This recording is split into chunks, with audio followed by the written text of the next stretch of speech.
The Venezuelan government announced a seizure of national assets by opposition figures in collusion with the Colombian administration and other foreign accomplices. The 21st meeting of the Council of Heads of State of the Shanghai Cooperation Organization was held on Friday in Tajikistan.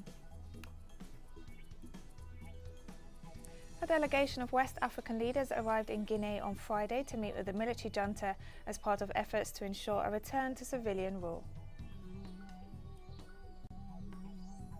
From the headquarters of teleSUR English in Havana, Cuba, this is From the South, I'm Katrina Goss.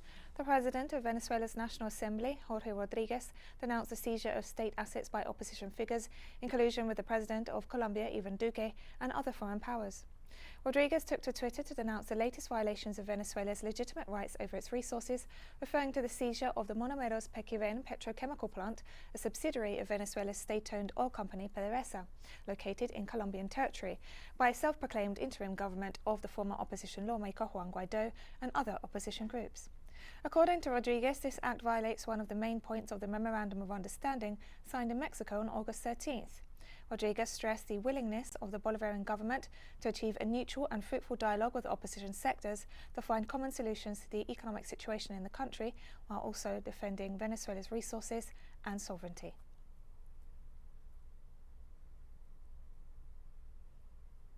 And we stay in Venezuela, where President Nicolas Maduro met with the director of the United Nations World Food Programme, David Beasley, to discuss further cooperation with the organisation. Maduro took to Twitter to express his commitment to the United Nations agency and to confirm that an agreement was signed which is expected to help implement assistance programs for Venezuelan children in early education and to create strategies to guarantee food security. The World Food Programme is liaising with Venezuela as it faces major difficulties due to United States sanctions.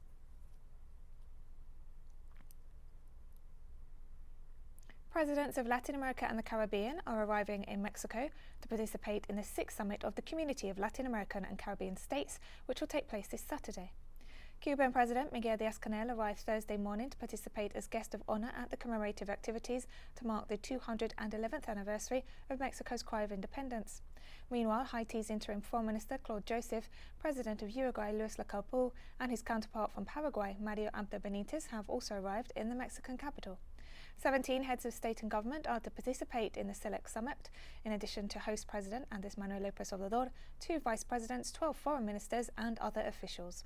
On the agenda are topics such as strengthening cooperation, the proposal to replace the Organization of American States as a body serving imperialist interests in the region, addressing climate change and the response and recovery to the pandemic. The Community of Latin American and Caribbean States is an intergovernmental mechanism for dialogue and political agreement. It was created in December 2011 and includes the 33 countries of the region and is the only such body to exclude the United States and Canada.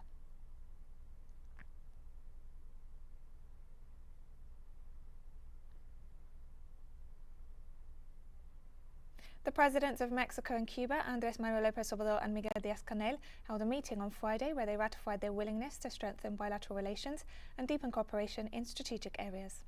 The 2 presidents agreed to enhance trade and economic relations, investment and cooperation in areas such as health, biotechnology, sports, education and tourism, as well as cultural and academic ties, among others. The leaders also reiterated their commitment to work for the unity and defence of the region based on the Declaration of Latin America and the Caribbean as a zone of peace.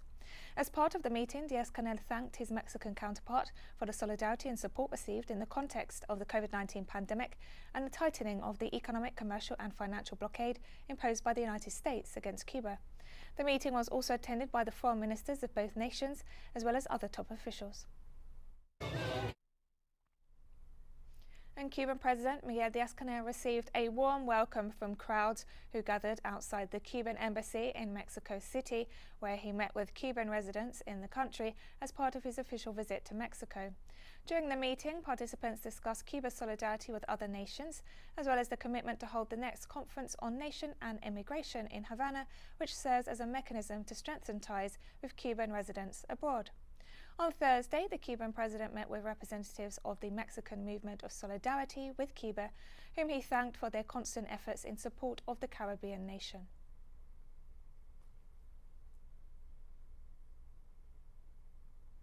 At least 3 people were killed in the Colombian department of Huila in the 70th massacre registered this year as the violence rages on. Authorities confirmed that 4 people who were travelling in a vehicle in the southern municipality of Pitalito were attacked with firearms. According to local media, 1 woman was seriously injured. Police authorities indicated that they're proceeding with the investigations to determine the causes and the perpetrators of the attack. The assassinations of human rights defenders, community leaders, environmental activists, trade unionists and signatories to the 2016 peace accords continue in Colombia, a country where peace is yet to be achieved.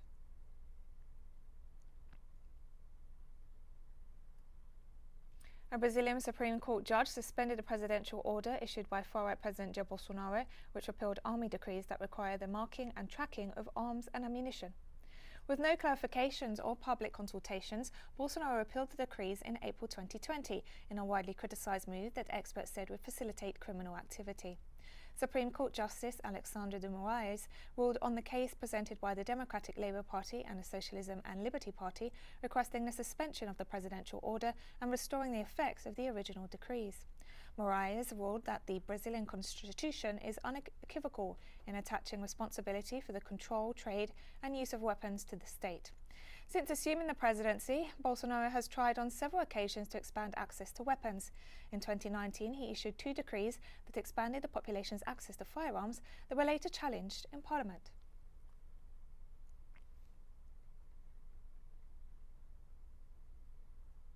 If the presidential elections were held today in Brazil, former President Luiz Inácio Lula da Silva would beat Bolsonaro in the second round. According to a poll conducted by pollster Datafolha, Lula would secure 56% compared to 31% of votes for Bolsonaro. The numbers show a slight decrease in the distance between the 2 candidates, which was 27 percentage points in June, but equally show Lula winning the race comfortably. Meanwhile, Bolsonaro's approval ratings continue to plummet, with 59% surveyed saying they would not vote for him under any circumstances.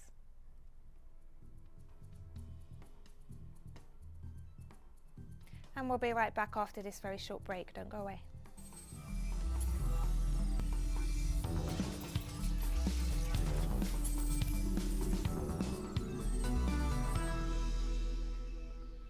Welcome back to From the South. The 21st meeting of the Council of Heads of State of the Shanghai Cooperation Organization was held on Friday in the Tajik capital of Dushanbe. The organization was founded in Shanghai in 2001 as a permanent intergovernmental political, economic and security organization. It has 8 full members, namely China, India, Kazakhstan, Kyrgyzstan, Pakistan, Russia, Tajikistan and Uzbekistan. Its primary mission is to build mutual trust and boost collective security. This year's meeting put forward the proposal to include Egypt, Qatar and Saudi Arabia as dialogue partners and launched a procedure of accepting Iran as a full member of the organisation. During the summit, members addressed the SCO's past success in the security and development of the region, as well as the Afghan issue. Russian President Vladimir Putin called on the Taliban to keep its word to normalise conditions for Afghans and prevent violence spilling over into neighbouring countries.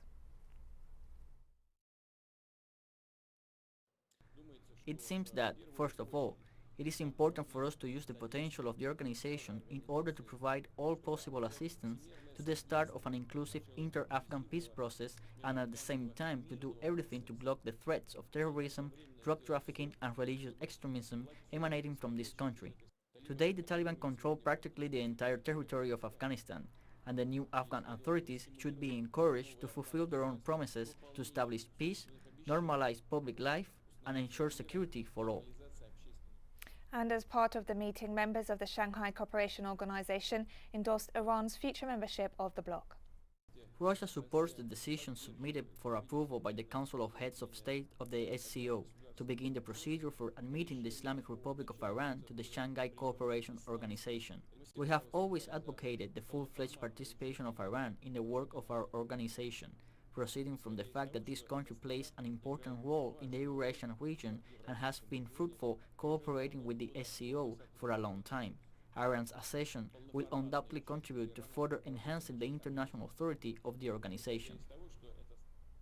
In Russia, residents of the far eastern Chukotka and Kamchatka regions have begun voting in a 3-day parliamentary election for the State Duma, the lower house of the Federal Assembly of Russia. The head of the Central Election Commission said voters would be able to cast ballots through to Sunday. With 14 parties fielding candidates for half of the Duma's 450 seats that are chosen through a party list, the election shows to be genuinely competitive.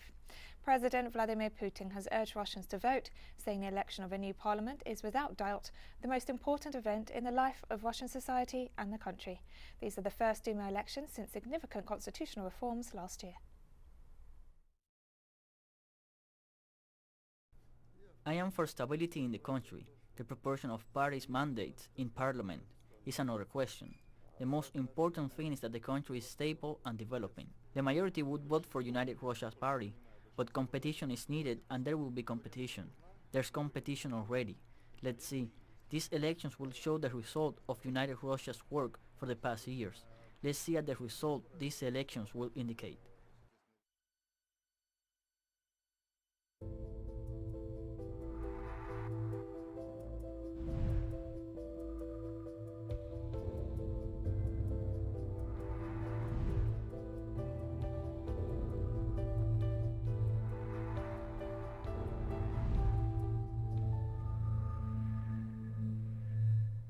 Cambodia on Friday began inoculating children as young as 6 against the novel coronavirus. To date, the Southeast Asian country has vaccinated over 98% of the adult population with at least one dose. The latest phase of the drive began with the grandchildren of Prime Minister Hun Sen and other officials receiving a Sinovac shot in front of reporters in a bid to encourage parents to have their children vaccinated. Cambodia plans to give children aged 6 to 12 2 shots of the Chinese-made vaccine with a third booster dose later. A global study on the effectiveness of the Sinovac shot on youngsters aged between 6 months and 17 years was launched last week. The research will involve 14,000 children and teenagers in South Africa, Chile, Kenya, Malaysia and the Philippines. We should not consider this as a race over vaccines, but Cambodia has its duty to protect the lives of its people and has a duty to reopen the economy, including education. As for the vaccine tourism program, I gave an idea to the government cabinet and the tourism ministry for consideration to fully allow vaccinated people to visit Cambodia. When tourists arrive, they will have to stay in quarantine for 7 days, but it is not 7 days in a room. During these 7 days, tourists can go around the city that they land in. The United Nations Children's Fund has warned that the world is facing an education crisis due to the COVID pandemic, which has left nearly 77 million children shut out of classrooms for the past 18 months. UNICEF notes that the right to go to school is central to every child's development, safety and well-being. Yet in many countries, classrooms remain closed while social gatherings continue to take place in restaurants, salons and gyms. New numbers from UNESCO showed that schools are now fully open in 117 countries, with 539 million students back in class, ranging from pre-primary to secondary levels. In all countries that had prolonged full school closures, education was provided through a combination of online classes, printed modules, as well as tuition through television and radio networks, yet concerns were raised about the poorest students being able to access all these materials.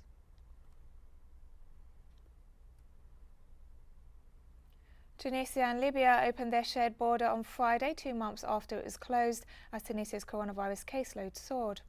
Libya shut its land border and suspended flights between the two countries on July 8th. With Tunisia's caseload rapidly dropping, officials on both sides agreed to reopen the border after Libyan Transitional Prime Minister Abdullah Hamid Dbeibeh met Tunisian President Kais Saied in Tunis on September 9th. Both sides rely heavily on cross-border trade. Officials agreed on a stringent health protocol subject to revision in light of developments in the health situation in the two countries. Travellers, including children, are required to be fully vaccinated against COVID and must produce a negative PCR test or face hotel quarantine. And we have more stories coming up after this final short break. Stay with us.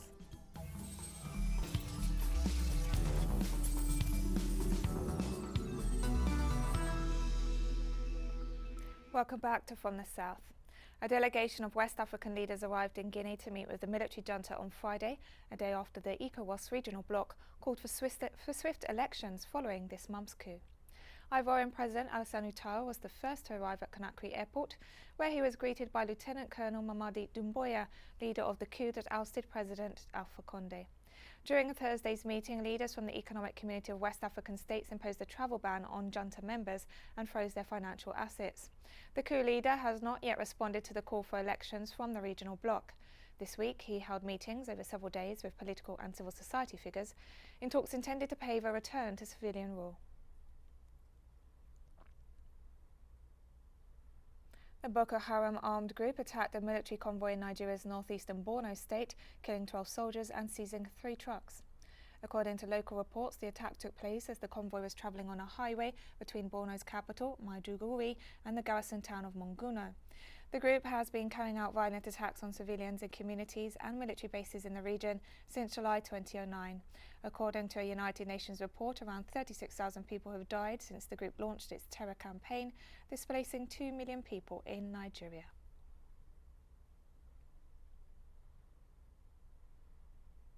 Palestine commemorates 39 years since the Sabra and Shatila massacre, in which Palestinian refugees were killed by Lebanese militias in 1982. Immediately after the Israeli army under the command of Ariel Sharon occupied the Lebanese capital between September 16th and 18, 1982, Lebanese militiamen of the Christian Phalange movement started raping, killing and mutilating in the Sabra and Shatila Palestinian refugee camps in Beirut. The Israeli army allowed the militias access to the camps and did nothing to stop the massacre, which went on for 3 days, according to an Israeli commission of inquiry that investigated the events. The massacre claimed the lives of at least 3,000 Palestinian refugees.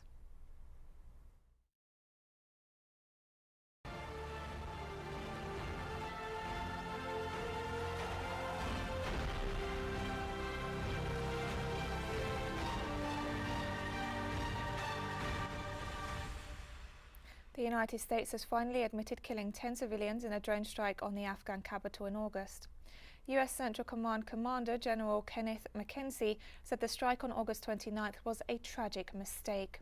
Pentagon officials had said the strike was necessary to prevent an attack on American troops by the Islamic State, but investigators concluded that the target, which was supposedly a car laden with explosives, posed no threat at all. The latest in a string of so-called mistakes by the US military, despite its claims of top-level intelligence and military technology, which killed 10 civilians, including 7 children. On Friday, the UN High Commission for Refugees called on the international community to help prevent the collapse of public services in Afghanistan, warning such a collapse could trigger a major crisis. The assistance of different types, of different nature, development, salaries, functioning of the state is more complex, and at the moment it is frozen and blocked. So it is important that the international community finds the necessary direction, the necessary ways to ensure the functioning of Afghanistan, because an implosion of Afghanistan, if the collapse of public services, for example, like health or education, and if the state ceases to function, this will provoke a crisis that is much bigger than humanitarian. Meanwhile, the UN Security Council voted on Friday to extend the UN mission in Afghanistan for 6 months. The 15-member council passed the resolution unanimously. The document stressed the importance of the establishment of an inclusive and representative government as the international community pressures the Taliban to show progress.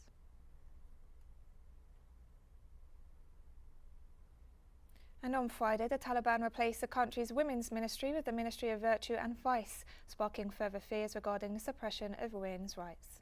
Former women employees said they'd been locked out of the building. During the Taliban rule of 1996 to 2001, girls were barred from attending school and women from working or entering higher education. During that period, the Ministry for Promotion of Virtue and Prevention of Vice became known as the group's moral police, enforcing its brutal interpretation of Sharia law, which included a strict dress code and public executions and floggings. Since returning to power last month, the Taliban has allowed girls in grades 1 to 6 to resume classes and has called on women in health departments, hospitals and education to continue working. During the past 2 decades of foreign occupation, advances for Afghan women have been minimal and mainly concentrated in the capital, Kabul, while the rest of the country continued discriminatory practices.